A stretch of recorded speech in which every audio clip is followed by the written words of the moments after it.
Hello, I think we're going to start. It's 3:30.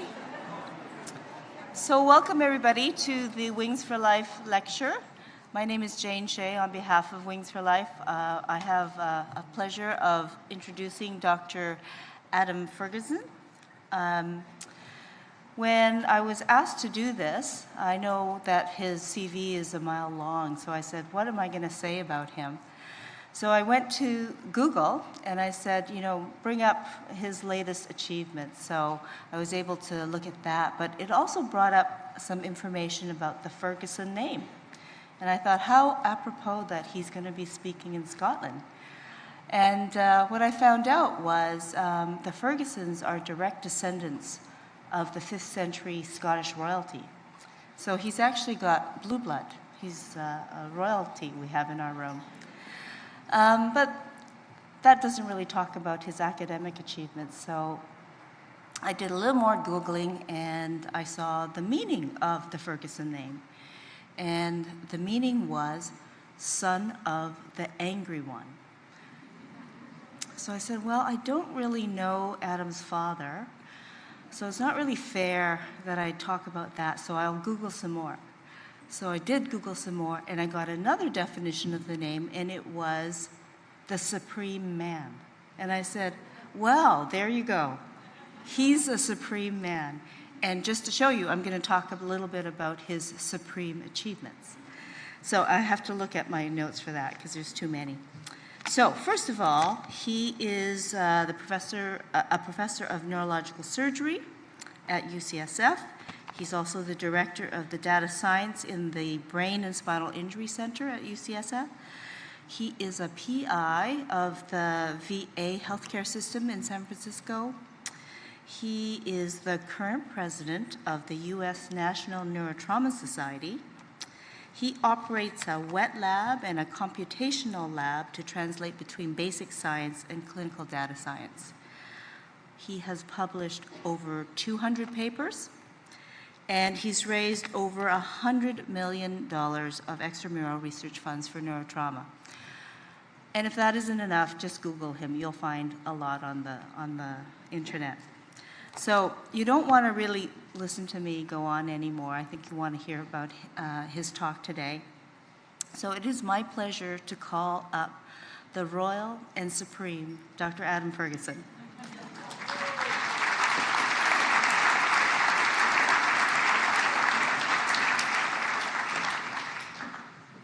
Is this on? Okay. Howdy, y'all. I'm royalty.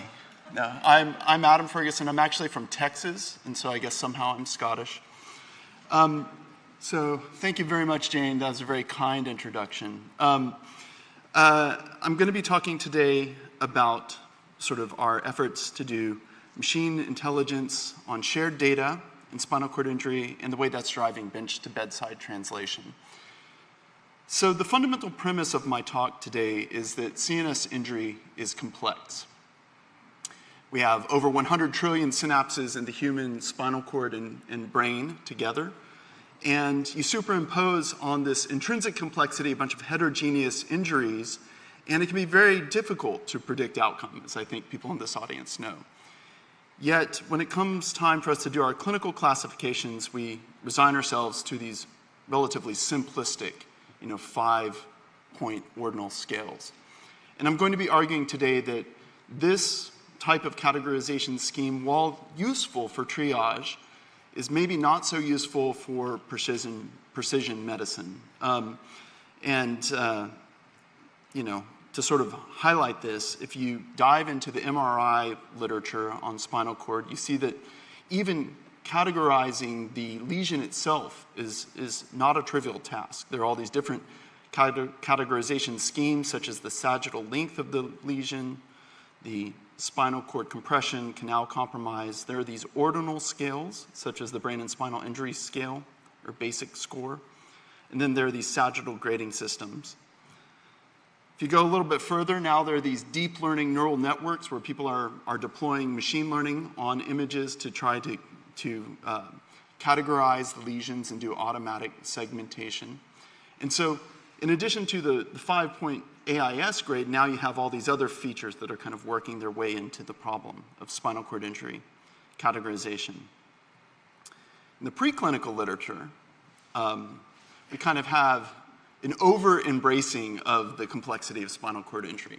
This isn't a slide I'm hoping you'll deeply digest. The point here is to sort of make fun of the preclinical literature. And I should say, I'm an author on every single one of these panels here, so I'm complicit in this problem. In the preclinical literature, we have gazillions of these tiny measures of biofunction that we gather with high fidelity. And the literature is filled with these multi-panel figures where you see that people have delivered spinal cord injuries of various grades to different species and then monitored a whole bunch of things over time. And then sometimes they try to relate the biology to the function by doing a few correlations. And they publish this stuff. And somehow we're supposed to stand back and squint our eyes, stare at this, and abstract the nature of spinal cord injury in a meaningful and therapeutically targetable way. And I'm going to argue that that's not going to be possible, really, unassisted. What I'm going to be arguing for today is that we take a data-driven approach to this problem, and instead of just, kind of publishing the things that we find in the lab, we start pooling data across multiple centers and put data into these large-scale shared data repositories so that we can deploy advanced analytics on very high sample sizes. And the goal there, of course, is to have greater precision and accuracy in our predictions. And the unsung hero of this type of work, and I'm going to try to highlight these people throughout my talk today, are the data entry and curation personnel. Because to get data that is clean and analysis ready is actually an extremely difficult and expensive task. And I think there's a place in society for these folks to be celebrated and to have successful academic careers. So this sort of recasts spinal cord injury not so much as just a problem of biology or biomedicine, but really as a problem of big data. And this term big data is sort of a buzzword. It comes out of Silicon Valley. But traditionally, it refers to the canonical 3 V's of big data. That is large data volume, fast data velocity, or wide data variety. And if you think about our problem in spinal cord injury, it's not so much that we collect large volumes of data, at least not by the modern definition of large. We don't collect data very quickly. I think people in this room know it's extremely hard to collect large quantities quickly. Our problem in spinal cord injury really is a problem of wide data variety. It's a problem of complexity. So to characterize spinal cord function and recovery of function in the biology requires that you master a bunch of different types of data that are on different scales. And this variety problem is actually kind of tricky. And this is sort of a microcosm of the broader problem of data variety in biomedicine.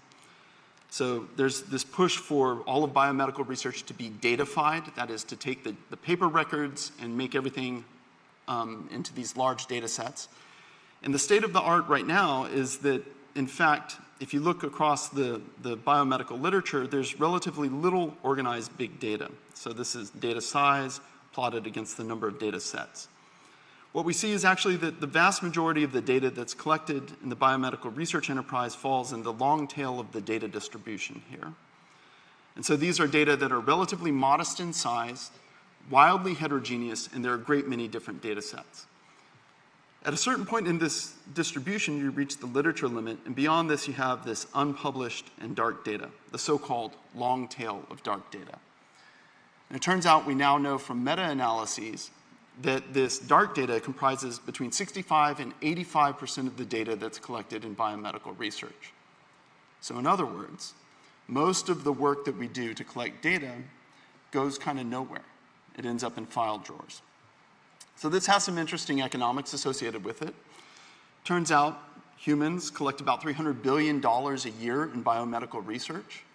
And so if you multiply 300 billion by 0.65, you reach this shocking conclusion that $200 billion of our biomedical research enterprise and investment every year is collected and then placed in a file drawer to serve no utility whatsoever.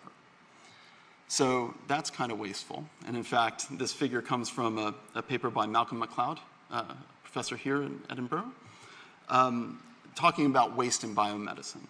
I encourage that you guys check this stuff out. So this isn't really anyone's fault, it should be said. This is an artifact of the way that we do biomedical research. So the folks in this room who are academics know that there's this publish or perish culture. You know, we get credit, we get promoted, we get not fired for writing papers. And that's kind of interesting, because if you think about what we do on a daily basis, it's not typically writing papers. Most of our effort goes into developing these rigorous methods and protocols to collect data, spending an enormous amount of time collecting high-quality data. And then we get no credit for those activities. We only get credit for somehow winnowing all this information down to a 10-page, hopefully New England Journal of Medicine or Lancet or JAMA paper, you know, high-impact paper. So through this process, there's going to be loss of information and potential for selective reporting. So this has led some people to say that the published literature is such a massively distorted literature that most of the data can't be reproduced because it's only 15% of the results. So we only publish that very best stuff that confirms our hypotheses, confirms our biases, is another way to phrase that. So one way to frame this is that we do have a data dissemination technology in the field of biomedicine. It's just a really, really old one. It's the 17th century data sharing technology of the scientific paper. It's based on the then revolutionary technology of the printing press. So this is the first scientific paper published in English in 1667. And I have to tell you, it's a fascinating read for a couple of reasons. One is, it had this beautiful narrative about data, but there's no actual data in the paper. And now in 2023, if you look in the biomedical literature, you'll see that most papers, in fact, do not have data. They have narratives about data. They have summaries of data. They may have some p-values, analysis of data, but the data itself does not appear anywhere in the paper. It's only summarized. So this argues for us to move to a 21st century solution where we're not reliant on the printing press or the digital equivalent of the printing press for disseminating our data. And so toward this goal, and I guess this is why I'm up here, about 10 years ago, my lab started collecting quietly as much data from spinal cord injury, like the raw data undergirding all the papers, as we could get our hands on. And we built this multi-species data repository. And to kind of our surprise and everybody else's surprise, the spinal cord injury field was very forthcoming with their data. We were able to assemble 60 million data points from over 4,000 individual subjects with spinal cord injury. Many of these were mice and rats and monkeys, but then also de-identified human medical records from 13 centers. And this was the basis for this Vision SCI repository. This has subsequently been professionalized, and through the Craig H. Nielsen Foundation and then the Wings for Life Foundation, and now joint funding from the Christopher and Dana Reeve Foundation, ISRT, the Praxis Institute, and other nonprofit funders, we've built this open data commons for spinal cord injury. So this is a data sharing ecosystem that allows people to download the Vision SCI repository. People can upload their own data. They can get digital object identifiers for their data, they can get credit for their data, and it makes their data citable. And the success of this, which is now being jointly run by me and Kareem Fouad at the University of Alberta, and Kareem is currently the PI on the current generation of grants around this. Based on that success, we've been asked to build something similar for traumatic brain injury, so we now have this open data commons for TBI. And these digital data sharing ecosystems have been picked up by a bunch of major projects, at least in North America. And I guess importantly for me as a guy who relies on NIH funding, these have been endorsed as the NIH-supported data repositories for spinal cord injury and TBI. So if you get federal funding in the US, you're required now to put your data somewhere. We are that place, according to the NIH. And this has also allowed us to forge these collaborative partnerships with these large-scale clinical observational studies, TRACK TBI and TRACK SCI. So we've done a lot of work to try to start sharing data. And because of sort of this work that we've done mostly through spinal cord injury, we've been asked to contribute to national policies related to the forecasting costs for preserving, archiving, and promoting access to biomedical data, how to build cloud infrastructures so that people can jointly analyze their data, and then finally, what it takes to really do change management, to change the culture of data sharing, in North America at least. And this led to, or helped inform this final NIH policy for data management and sharing. This thing launched January 25th, 2023. So now everybody in the US that gets federal funding from the NIH, the DoD, or the VA, or any other funder that has over $100 million in R&D investments per year requires that all of their awardees make their data public. So this is a federal requirement. And the wording of this is specifically that data needs to be made fair, that is findable, accessible, interoperable, and reusable. So data sets themselves, in other words, should become primary work products that you get credit for as a scientist. It's not just about your ability to tell good stories and write papers and synthesize data. It's also about the quality of the data itself. So the spinal cord injury field has been sort of an early adopter of these FAIR principles. In 2016, Lynn Jakeman convened a bunch of people at NIH to discuss what it would take for us to build a fair data sharing community in spinal cord injury. We had individuals with lived experience there, all the major nonprofits, federal government, spinal cord injury caregivers, and researchers. And we sort of discussed, if we were told we had to do this, what would be the conditions under which we would be okay with it? The following year, we had an extended discussion with journals to talk about licensing opportunities around data sets.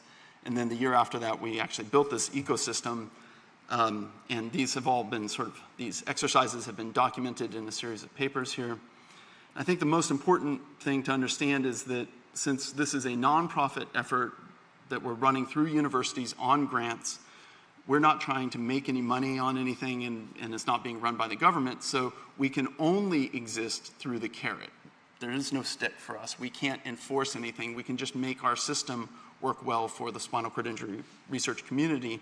So we've adopted this agile design cycle where stakeholders will come to us and say, boy, I wish there was a button here where I could just click it and it would upload the data. So then we develop the feature, roll it out, test it, and if it doesn't work, then we try to tweak it. And we do this in this rapid, sort of highly responsive cycle. And our goal is to be user-friendly. So if you go to the NIH and search for NIH-supported data repositories, and you click on spinal cord injury, you see that there's really currently only one. And that's us. And that's because on the back end, we've worked very hard to make our data quality assurance pipeline conform to the standards that the federal government wants in the US. So the way this thing is really set up, this data sharing ecosystem, is that, and we heard this in our initial workshops, that PIs wanted to maintain quality control over their data as it's collected. So we set up these private cloud instances where people can upload their data to their lab, and it's only their lab. Only they and members of their lab have access to the data. And then the PI has the option to share the data with other verified laboratories, or they can request that the data set be published. And when that happens, it kicks off sort of this editorial review process. Data sets are given a persistent identifier, a digital object identifier, and it's released on a Creative Commons by license. So this is what the system looks like. As of yesterday, we had 119 labs, 232 data sets that have been uploaded. This is about 10,000 individual subjects. And 47 data sets that have been pushed into the public space. So people here, you can take a photo of this, you can go sign up, it's free. You can log in and do this yourself if you want. If you click on Explore Public Data, we have a list of all 47 public data sets. We have this little search tool. I searched this royalty Ferguson, I guess, and it popped up this data set. You click into the data set, and then there's this landing page. It is this that is indexed by Google and digital libraries everywhere. This landing page is forever. If we lose our funding and cease to exist, it's backed up by the California Digital Library, and it will be archived, just like back issues of journals are archived. So you can see that the full data package is here. There's a data dictionary. All of this metadata was created by the authors. And the most important thing, perhaps, is that this data set is citable. There's an official index citation for the data set, just like a paper.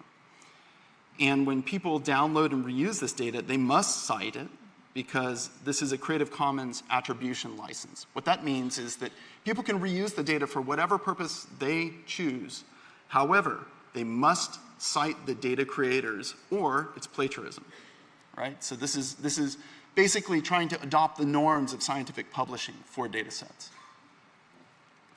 Okay, so that was a big mouthful, and that was basically to describe how we've created a true big data problem, because now we have 10,000 subjects worth of data that are in this open data commons. And what I want to do for the rest of my talk is discuss the things that you can do once you have this big data. So the types of things that we do in my lab really focus around this concept of machine learning for data fusion. What I mean by that is that we'll take multiple variables, as many variables as we can get our hands on for an individual subject, and we'll try to understand where the individual falls on all of those variables simultaneously. So for a simple case, let's consider grasping function after a cervical spinal cord injury. So you could do an elegant neurophysiological assessment with kinematics and EMG to try to map out the motor units that are executed in the sequenced pattern as you reach out and pick up a piece of food. Or you could come up with a very simple, say, 5-point ordinal scale to grade the quality of grasping. We, as analysts, don't make a strong claim that one of those is better than the other. We're agnostic to this.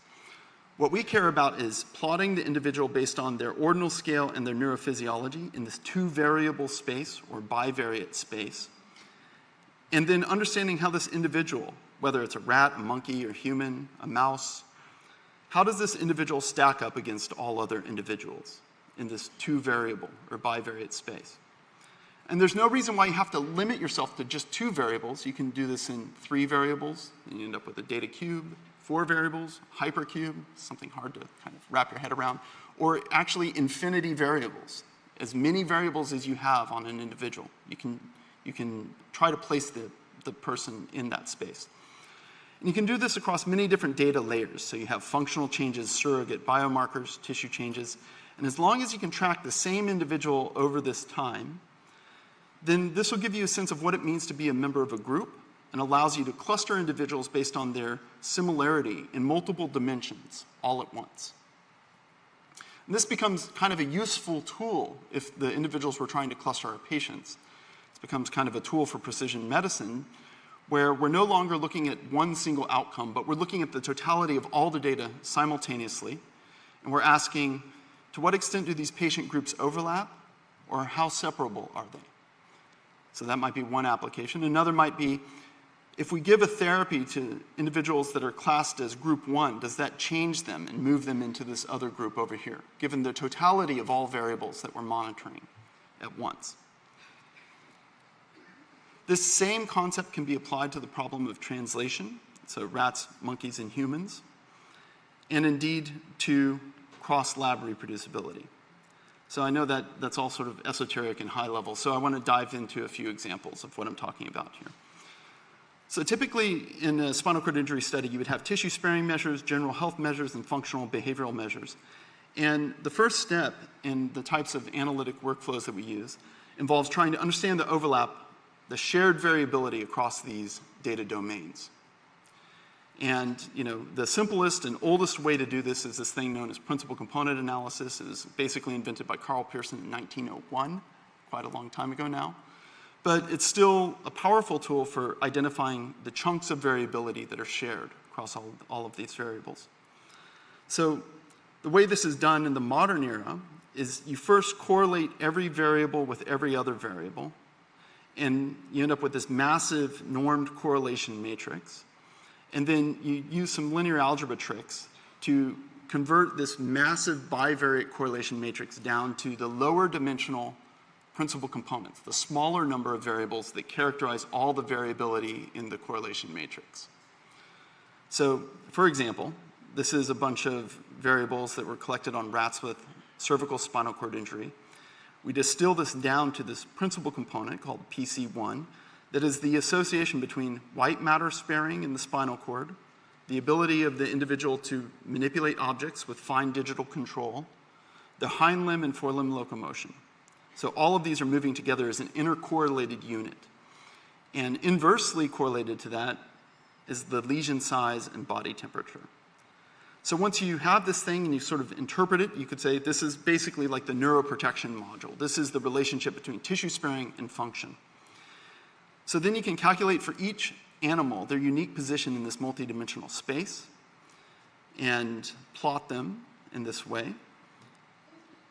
And as you can see, we have a bunch of different types of injuries that were thrown into this analysis. Each dot is an individual rat, in this case.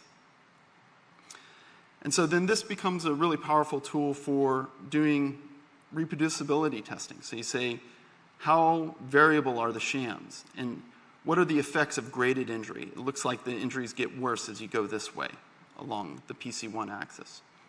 So this is kind of a tool for reproducibility testing. We have a bunch of papers that have applied this in a bunch of different species. One of the kind of notable applications of this is to try to run this analysis in a multi-species data set that you construct by pooling data from the Open Data Commons. And when we've done that in rats and monkeys with similar types of studies and re-extract this principal component, we see something that's very highly conserved, essentially the same cluster of variability that accounts for 41.7% of the variance in outcome across species, considering both species simultaneously. So then we can assign each subject their unique position on this multidimensional outcome, and then ask what is the effect of species. We don't see any effect of species, yet there's this large effect of CNS injury on this multidimensional outcome. So in essence, if you're looking for a translational outcome metric that is kind of robust to the species variability that you see in nature, this cluster of variables taken together with these precise weights seems to be a pretty good candidate. So in essence, what I think I've just shown you is that we started with a whole bunch of data, and instead of like making decisions as paper writers, we just ran this algorithm and came up with a PC that was conserved across species, but then sensitive to the effects of injury. So there's a problem with this approach, and that is sort of characterized by the fact that I've been giving this same talk for about 10 years, and after every talk, someone comes up to me and says, I don't really understand what you said. It sounds cool, but I don't know how to use this like in my lab, in my daily research. And I say, well, it's no big deal. We now have this Open Data Commons for spinal cord injury. You can just download a bunch of data, mash it all up together, and then, just do some statistical coding, and you should be able to do this. And they stare at me blankly, and they say, I'm a physiatrist. I have no time or energy to learn how to become a computer programmer, so, that's totally unreasonable. So then I say, well, okay, you could, maybe, find a neuro data scientist, someone who's really into data, and, pay them to do your analysis. And they go, that's cool, but I don't have money for that. And also, I don't want these outsiders coming in and taking my data. This kind of makes me uncomfortable. So the way I summarize this problem is that multidimensional analytics are not for hobbyists. And that's a core problem, So this stuff is learnable, potentially, if you have enough time. But really, I think to be effective, we need to give you guys tools so that you can do this type of work yourself. So Abel Torres Espin, the data enthusiast I was just showing in the other slide, actually took some time out of his schedule to write a new software package that is freely available and is hopefully relatively user-friendly. It requires a little bit of R coding, but it's called Syndromics. And it does all of the analytics that I've just shown in the past few slides with a single line of code. And if you find it really confusing, hopefully this paper that he published will function as a really extensive annotated manual. So the hope here is that we're empowering folks who are not native data scientists to use these kinds of tools. And doubling down on that concept, do you want me to go back if people need to take photos? I think this thing's recorded. Isn't that right, Dom? Okay, good. All right, so doubling down on that concept, we've formed some collaborations with Silicon Valley startups that are interested in making advanced analytics and machine learning easier. So one of these is this tool that grew out of Stanford's math department by Gunnar Carlson. He was the chair of math at Stanford. And he built this tool that basically with a single mouse click would do all the analysis I just showed you and then cluster individuals based on their similarity. And the tool is known as topological data analysis. So you get multiple dimensions reduced down to a single node of individuals that have shared variability across many measures. And when there are subjects that fall into two different clusters, there's a line that's formed. So then what happens here is you can develop this very navigable map, literally like a Google Map style thing for the disease space of spinal cord injury. So Jessica Nielsen and some data integration members of my team went after some long tail data to try out this topological data analysis. So this was actually paper records from the multi-center animal spinal cord injury study. This was a blinded, randomized, placebo-controlled trial of multiple drugs that was run in the 1990s. They ran over 1,500 rats, and there was one summary paper that resulted from that. And there's a locomotor scale known as the BBB score that came out of that as well. However, most of the data has been dark.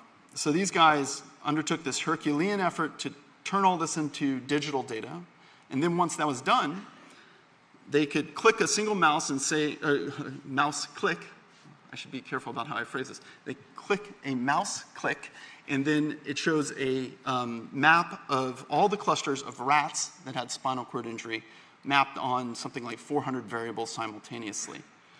So there's 334 animals that were clustered into 40 groups. To understand what this thing means, you can very quickly just paint it by a variable of interest. So she paints it by locomotor recovery. You see that some animals did pretty well, others did very poorly. And you can ask a machine learning tool to tell you, why are these groups different? And it wasn't because of the injury condition. So these groups of animals had the exact same injury condition. And the variable that actually seemed to predict outcome was blood pressure.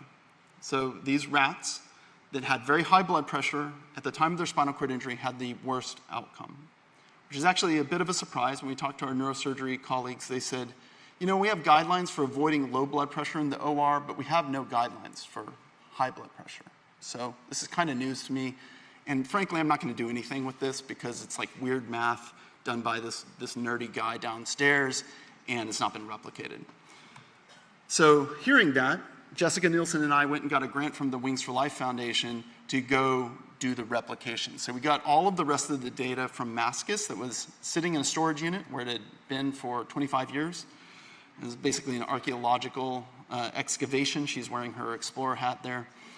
And of course, you know, this got some of the lab animal folks very excited because they're saying, you know, this is a way to use fewer animals and make use of the animals that have already been run.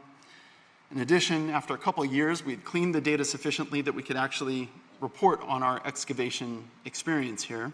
This is work by Carlos Almeida, who's currently a PhD student in David Magnuson's lab. There he is, University of Louisville.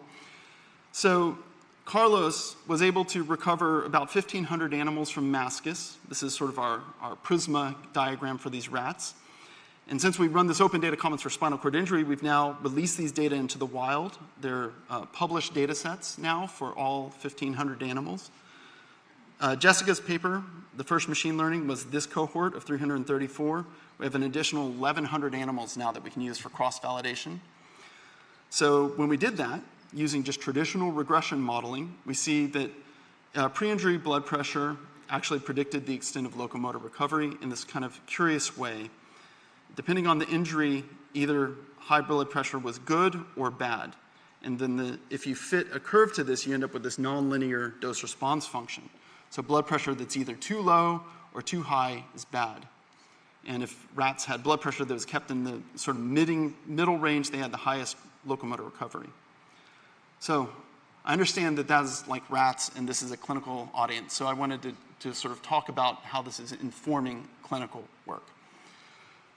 So we're very fortunate that we have a relationship with this TRACK SCI clinical study that's run out of the San Francisco General Hospital.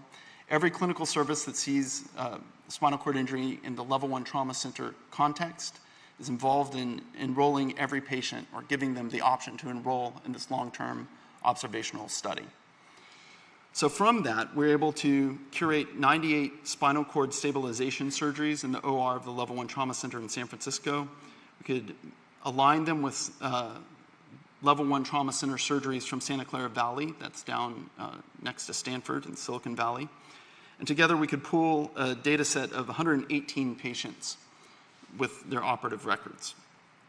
And this yielded this paper by Abel Torres Espin et al. So this is what we found. So this is basically a visualization of the mean arterial blood pressure and heart rate. Each row is an individual patient. Each pixel is a 5-minute epoch of time, and then the color represents their blood pressure. High is hotter colors, low is cooler colors. So you can see there's 118 patients. The longest surgery was 16 hours. So we have all this information that we've extracted here. We also have the heart rate, and together the heart rate and the blood pressure sort of represent a hemodynamic physiome. So we could then apply these multidimensional machine learning tools to the physiome, place each patient in their unique location in the multidimensional space, and then apply this topological data analysis algorithm. So this is the map of human hemodynamics after spinal cord injury. Just to remind you what we're looking at, individual patients are the dots. Patients that are similar over their cardiophysiome are connected with an edge here. And then when you apply a clustering algorithm, you end up with these 11 clusters of patients. There are 11 types of hemodynamic patterns after spinal cord injury that we're observing.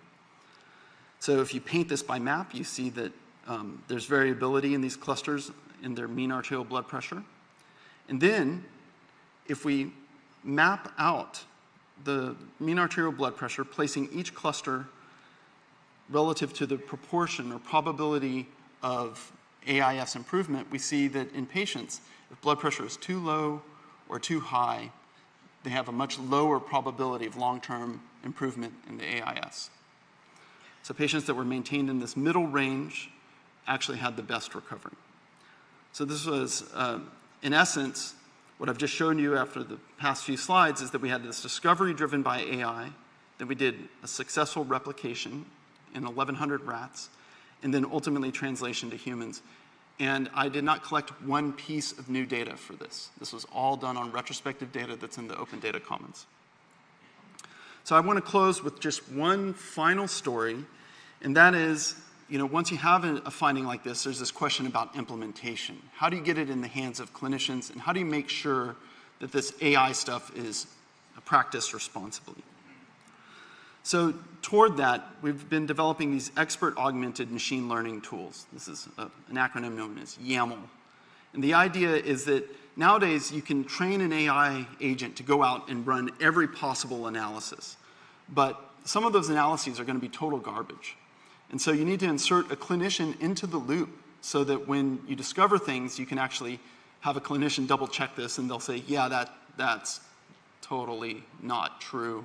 And then that feature, the clinician's input, is then fed back into the AI algorithm, and it churns, so these AI tools get better over time at their clinical assistance. So using that type of tool now on prospective data, Austin Chow was able to show that a map between 79 to 104 millimeters of mercury is the Goldilocks zone in the OR after spinal cord injury. So the idea is that if anesthesiologists can keep blood pressure in this range, that is likely associated with better recovery.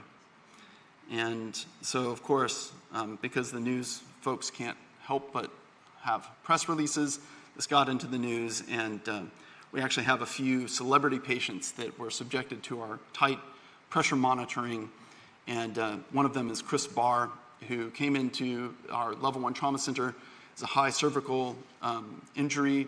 He was projected to be ventilator dependent, and with this tight pressure control, left the hospital as an Asia C to D, And then with additional sort of therapy, he's now able to walk, he can drive, he can swim. So perhaps we may be on to something here with this, this tight control of blood pressure. So I'll close there. I need to plug the places I work and the many very smart young people that I work with. And thank you very much.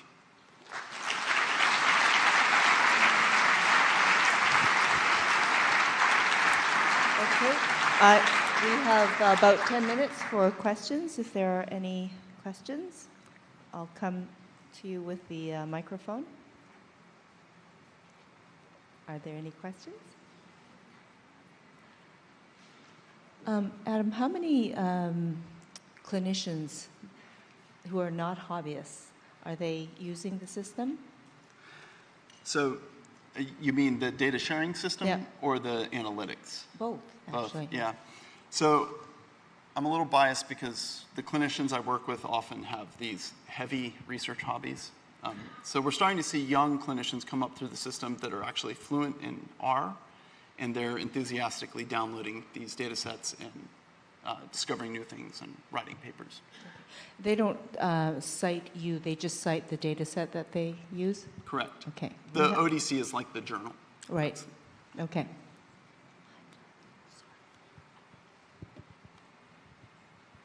Thank you for making the presentation so accessible to everybody.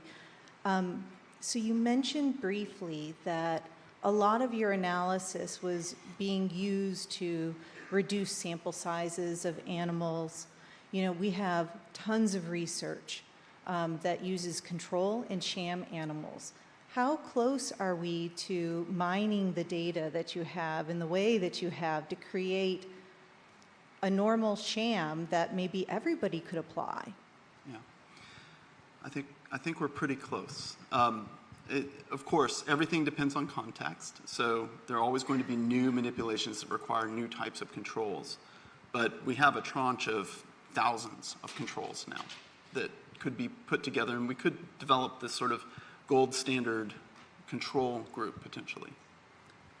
And there are these statistical protections for that. There's a field known as borrowing, information borrowing, that allows you to do that ethically.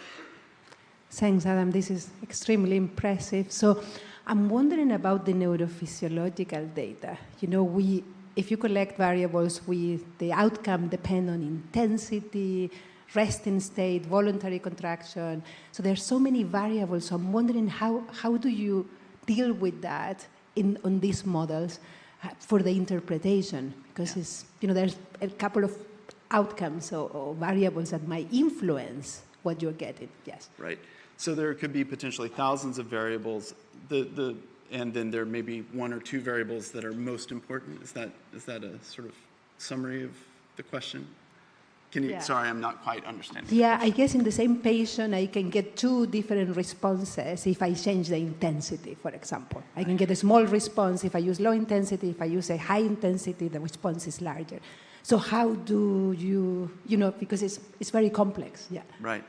I think in an ideal world, you would have all of the intensities captured as variables as well. And then you'd be able to have a large enough sample, perhaps using historic data, so that you could say, these variables change their meaning when they're conditioned against this other variable. And machine learning tools tend to be really powerful at discovering sources of variability, especially if they're the exploratory type of machine learning. Okay, Yeah. great.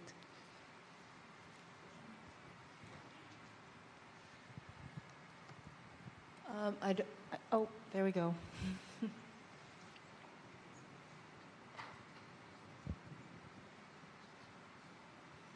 I just want to keep Jane running around. So the next question has to come from the far back corner, so she has to run back there. So Adam, Linda Jones from the Christopher and Dana Reeve Foundation and Thomas Jefferson University. So I have a kind of a high-level question, so you can handle it any way you wish. This is an emerging field. I won't say it's new because it's been going on for a while. It's somewhat newer to spinal cord, although you talked about what you started doing about 10 years ago. But what are the three main challenges and opportunities that you see for our field and open data in the next, let's say, 5 years? Yeah. This is a free-for-all. It gives you it's any total- opportunity you want. Total free-for-all. Yeah. I mean, I really do think that more user-friendly tools to help folks in this room who were like intimidated by this talk. So I think there's a place for things like apps.